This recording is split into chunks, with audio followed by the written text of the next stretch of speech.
Saludos desde Pafos. Les habla el Padre Fernando Flores, misionero del IBE en la isla de Chipre. Evangelio de nuestro Señor Jesucristo según San Mateo. Cuando se acercaron a Jerusalén y llegaron a Betfagé, al monte de los olivos, Jesús envió a 2 discípulos diciéndoles: Vayan al pueblo que está enfrente e inmediatamente encontrarán un asna atada, junto con su cría. Desátenla y tráiganmelos. Y si alguien les dice algo, respondan: el Señor los necesita y los va a devolver enseguida. Esto sucedió para que se cumpliera lo anunciado por el profeta. Digan a la hija de Sión: mira que tu rey viene hacia ti, humilde y montado sobre un asna, sobre la cría de un animal de carga. Los discípulos fueron e hicieron lo que Jesús les había mandado. Trajeron el asna y su cría, pusieron sus mantos sobre ellos y Jesús se montó. Entonces la mayor parte de la gente comenzó a extender sus mantos sobre el camino y otros cortaban ramas de los árboles y lo cubrían con ellas. La multitud que iba delante de Jesús y la que lo seguía gritaba: Hosana al Hijo de David, bendito el que viene en nombre del Señor, Hosana en las alturas. Cuando entró en Jerusalén, toda la ciudad se conmovió y preguntaban: ¿quién es este? Y la gente respondía: es Jesús, el profeta de Nazaret en Galilea. Palabra del Señor. Gloria a ti, Señor Jesús. Las lecturas de este Domingo de Ramos son únicas en el sentido de que primero escuchamos la bienvenida que recibe Jesús al entrar en Jerusalén. Hosana, bendito el Rey que viene en el nombre del Señor. Y más tarde, dicha bienvenida se convertirá en odio y rechazo. Crucifícalo, crucifícalo. Daría la impresión de que los judíos eran fácilmente influenciados por los sacerdotes y los escribas. Pero esto es solo un recordatorio para nosotros de lo fácil que es seguir a Jesús cuando las cosas van bien, pero cuando la fe requiere sacrificios y humillaciones, muchos se dejan influenciar por el mundo y terminan rechazando a Jesús y a su evangelio. Cuando el ser cristiano ya no les acomoda con su estilo de vida, muchos acaban gritando: crucifícalo, quizá no con sus palabras, pero sí con sus vidas, viviendo en pecado y crucificando al Hijo de Dios. Nuestro Señor es bienvenido en Jerusalén como un rey, pero Él sabe bien lo que va a suceder. Sabe que entra en la ciudad santa por última vez, aclamado como rey, pero más tarde condenado entre criminales. Y es precisamente en su entrada triunfal y en su triunfo en la cruz que nuestro Señor Jesús nos enseña dos cosas que en realidad son una misma: humildad y humillación. La humildad. El Rey del Universo entra en su ciudad no con un ejército y carros, sino montado en un borrico. Él, que en su divinidad no puede humillarse, pues está por encima de todo, en su humanidad nos está enseñando, como siempre, con el ejemplo, cómo ir y hacia dónde, con humildad y hacia el templo, hacia Dios.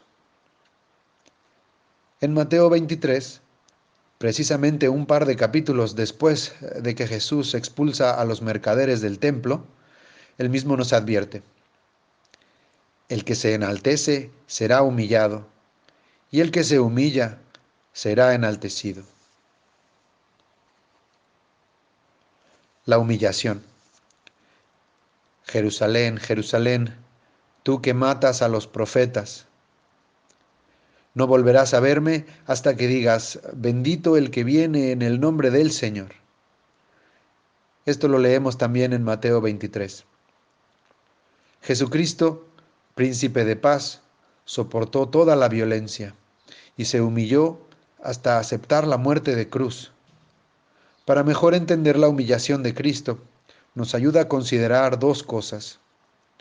Una, que Cristo es Dios, o como lo dice San Pablo, de condición divina, igual a Dios.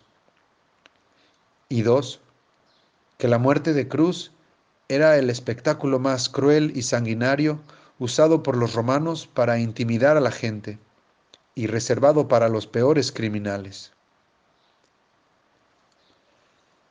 Santo Tomás dice que podemos hacer uso virtuoso de las humillaciones como medicina contra la autoexaltación indebida. Y así, las humillaciones, ya sean impuestas por uno mismo o por otros, nos ayudan a cuidar los deseos de grandeza y a ponernos a la altura de los más bajos en la comunidad. En otras palabras, las humillaciones nos ayudan a crecer en la humildad. Terminaré con 3 sugerencias de cómo humillarnos, inspirado por el profeta Isaías en la primera lectura.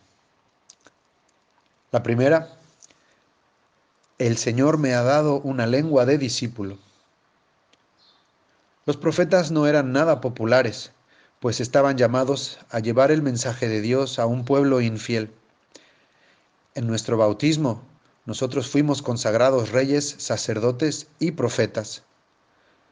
Declarándonos abiertamente católicos en medio de un mundo que rechaza a Cristo y a su Iglesia, es como podemos tener lengua de discípulo.